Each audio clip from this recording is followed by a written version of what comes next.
ఈరోజు ఒక మంచి వొకాబులరీ వర్డ్ను నేర్చుకుందాం. అదేంటిదంటే బెయిట్. బెయిట్ అంటే ఎర అని అర్థం.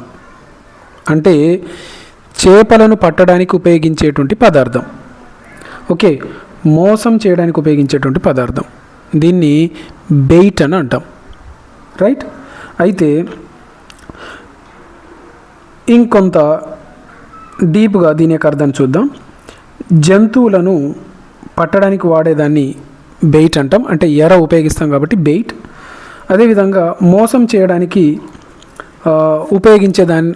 ఉపయోగించే పదార్థం అని చెప్పే సందర్భంలో కూడా దీన్ని ఉపయోగిస్తాం. రైట్. అయితే కొన్ని ఎగ్జాంపుల్స్ చూద్దాం, గమనించండి. ఫస్ట్ది మనందరికీ తెలిసిన ఎగ్జాంపులే. చేపలు పట్టేవాడు ఎరగా ఏం చేస్తాడు? పురుగులను ఉపయోగిస్తాడు. సో దాన్ని ఇంగ్లీష్లో చెప్పాలి అంటే the fissure man used worms as bait. The fissure man used worms as bait. అదేవిధంగా సెకండ్ది గమనించండి.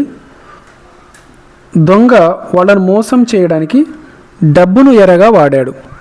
దొంగ వాళ్ళను మోసం చేయడానికి డబ్బును ఎరగా వాడాడు. ఇక్కడ ఎర అనే అర్థం వచ్చేలాగా మనం పదాన్ని, సెంటెన్స్ను ఫ్రేమ్ చేయాలి. కాబట్టి the thief used money as bait to trap them. The thief used money as bait to trap them. So ఈ విధంగా మనము ఈ బెయిట్ అనేటువంటి, ఎర అనేటువంటి పదాన్ని మన స్పోకెన్ ఇంగ్లీష్లో కానీ అదేవిధంగా రిటన్ ఇంగ్లీష్లో కానీ మనము ఉపయోగించవచ్చు. రైట్.